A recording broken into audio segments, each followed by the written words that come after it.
Bonsoir à tous la team OM, bienvenue sur le canal Olympien pour ce JT Actu de l'Olympique de Marseille de ce mercredi 16 avril.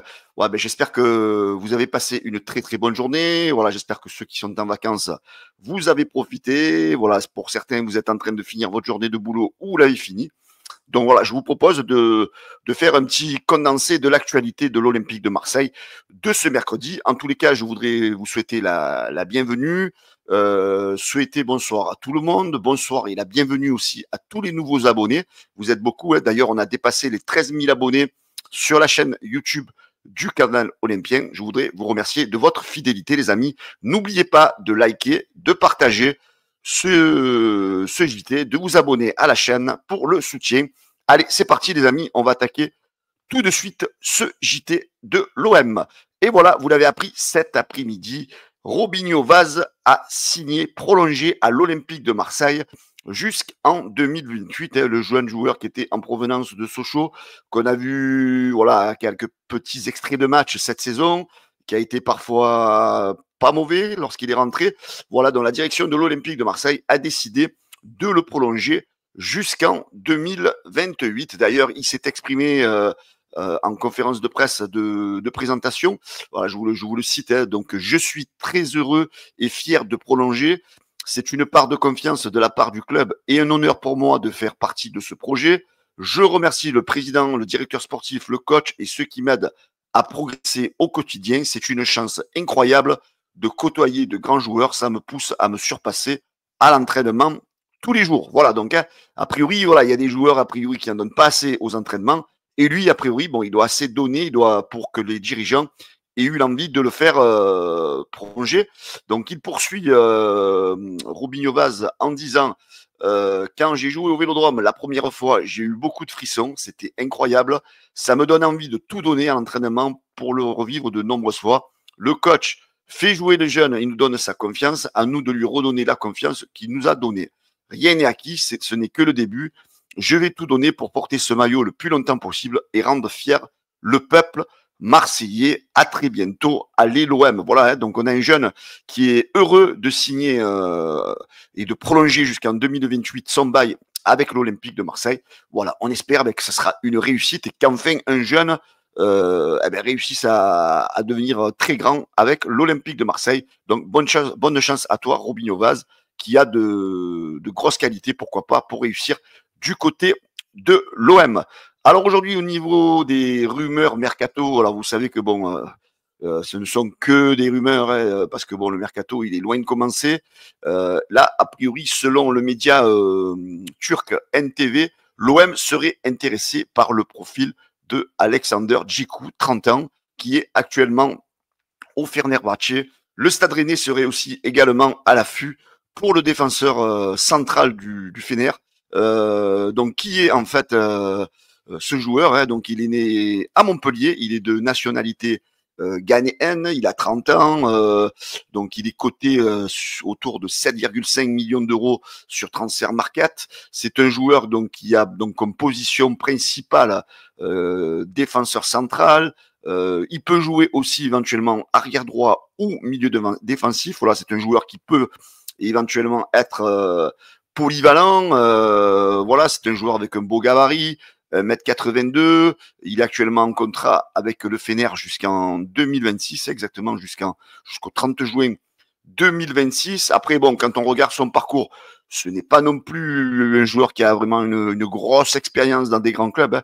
Il a joué à Bastia, il a joué à Caen, il a joué à Strasbourg, il a joué au Fenerbahçe. Voilà, pour un joueur de 30 ans, c'est pas non plus une expérience exceptionnelle pour rejoindre l'Olympique de Marseille. Voilà, j'ai envie de vous dire, voilà, on va laisser cette rumeur, cette info vraiment à l'état de rumeur, parce que je doute que l'Olympique de Marseille soit réellement intéressé par ce joueur. Autre joueur, je vous en avais parlé hier dans une vidéo, c'est le fameux brésilien, le petit attaquant, là, Ryan Francisco, 18 ans, qui défrait un petit peu la chronique au Brésil. Donc, je vous en avais parlé hier dans la vidéo. Donc, l'OM, a priori, serait intéressé par ce joueur. Il y aurait, a priori, aussi le PSG. Les deux clubs auraient envoyé des émissaires pour l'observer du côté du Brésil. Donc, il joue à Sao Paulo.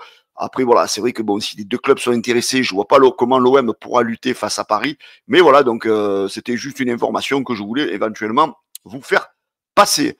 Alors hier le président Pablo Longoria s'est exprimé sur LinkedIn où il a pris un petit peu la parole. C'est vrai que j'en avais parlé dans une vidéo, moi, où j'avais dit, bon, c'est curieux qu'on n'entende plus la direction, on n'entend plus Benassia, on n'entend plus le président Longoria par rapport à la situation du club. Alors je vous dis un petit peu, alors vous avez sans doute en entendu parler, alors je n'ai pas l'habitude de parler publiquement dans les moments de tension, mais je sens que c'est le bon moment de le faire, sobrement, simplement. Nous ne sommes pas là pour désigner des coupables ni pour alimenter le bruit. Et voilà, vous savez que il y a des joueurs qui sont un petit peu concernés, que voilà, vous savez qu'il y a Greenwood, qu'il y a a priori il y a Enrique qui ont été un petit peu secoués par les cadres, qui ont été un peu remontés à la direction, comme quoi ce sont des joueurs qui ne se donnent pas assez.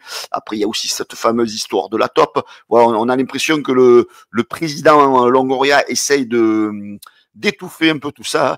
Nous ne sommes pas là pour désigner des coupables, ni pour alimenter des bruits. Ce club ne se construira jamais sur la division. Voilà, et là, il essaye de faire un petit peu une union sacrée. Il avance dans l'exigence et dans la loyauté.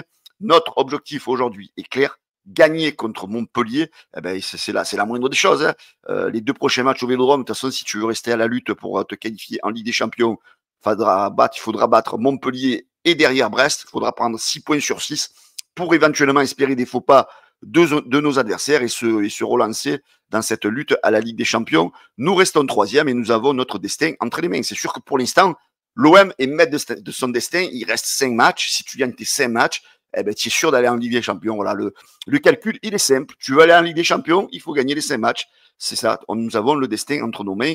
Il faut avancer étape par étape sans chercher plus loin. Je comprends la frustration et je comprends la colère. C'est vrai que la colère commence à monter au niveau des supporters. On entend de plus en plus de supporters sur les réseaux qui se plaignent. Ce que j'ai vu à Monaco, nos supporters ont chanté jusqu'à la dernière minute. Voilà, bravo aux supporters qui ont fait le déplacement. Et voilà, cette année, on ne pourra pas mettre je veux dire, critiquer les supporters sur le fait que certains ont voulu peut-être déstabiliser comme des fois certains veulent donner la faute chaque fois aux supporters. Non, non, très bien, les supporters ont été très bien cette saison. Ils n'ont jamais déstabilisé le club. Ils ont toujours été présents. Donc, comme il le dit bien, ils ont chanté jusqu'au bout. Cette fidélité ne se commente pas, elle se respecte, elle se mérite. Je suis responsable du projet que nous avons engagé. Je l'assume avec lucidité, avec calme et avec détermination. Et je vois chaque jour des joueurs qui travaillent, un coach et un staff engagé et des salariés qui tiennent ce club avec force, souvent dans l'ombre. Ouais, voilà, donc il revient un petit peu sur que les joueurs travaillent, alors qu'on a eu un petit peu des remontées. Hein. Roberto De Zerbi, le premier, hein, a dit que certains joueurs ne se donnaient pas. Voilà, on essaye un petit peu de remobiliser tout ça pour essayer d'être performant sur ce sprint final. Voilà, c'est ce qu'on espère, nous, hein, les supporters. On demande qu'à voir. On demande qu'à voir que l'équipe donc mette tout en œuvre pour se qualifier pour la prochaine Ligue des Champions. Voilà, d'ailleurs sur les réseaux, il y a des photos qui circulent hein, avec voilà le board qui se tape dans la main, qui se tient dans les mains, qui veulent montrer cette union sacrée à tout le monde pour montrer que voilà tout va bien du côté de l'Olympique de Marseille. Alors moi, je pense que c'est une façon de voilà de pas mettre de l'huile dans le feu, on va dire. Et c'est vrai que selon comme ça se passe, il y a des choses qui vont sortir prochainement en fin de saison. Je pense qu'il y a des joueurs qui vont partir de l'OM hein, parce que la direction ne les gardera pas. Hein. Ceux qui ont eu des mauvais effets sur le groupe, ne seront sans doute pas gardés en fin de saison. Ensuite, on a appris aussi que sur les hauteurs de la Commanderie, alors c'est vrai que beaucoup mettent en avant le fait que le mercato hivernal, a priori, pourrait être une façon de cet échec de la deuxième partie de saison, alors que non du tout. Du côté du board, on dit que ça n'a rien à voir, que l'équipe n'a pas connu de difficultés par rapport à ce mercato. Il se dit voilà qu'aucun regret n'est fait, alors que c'est vrai que si on analyse un petit peu, peut-être que la défense, c'était le secteur de jeu qui était à renforcer, pas forcément le milieu de terrain. On est allé prendre un défenseur qui ne joue pas. Donc là, il faut peut-être assumer les erreurs, hein, parce que c'est vrai que du côté défensif, la prise de Felipe est pour moi une erreur parce que fallait prendre un défenseur central qui était apte à jouer tout de suite. Alors enfin, pour terminer ce JT de l'Olympique de Marseille, donc comme vous le saviez, donc Roberto De Zerbi était annoncé, quoi, du moins il y avait des bruits comme quoi il pourrait aller du côté de l'AC Milan la saison prochaine. Selon la Gazzetta dello Sport, a priori tout aurait changé. C'est Massimiliano Allegri qui pourrait prendre le banc la saison prochaine. Voilà, donc ça libérerait cette info comme quoi Roberto De Zerbi, voilà, se doute pourrait quitter l'OM en fin de saison pour rejoindre éventuellement l'AC Milan. Voilà les amis, c'était un petit peu voilà ce petit condensé d'actualité de ce mercredi. J'espère que ça vous a plu. Merci de mettre en commentaire, de commenter cette actualité, de me dire si ça vous a plu. En tous les cas, avant de partir les amis, n'oubliez pas le petit pouce bleu, de vous abonner pour ceux qui ne connaissent pas encore le canal Olympien. Je vous souhaite à tous une excellente soirée et je vous dis à bientôt. Ciao les amis, la bise. Ciao, ciao.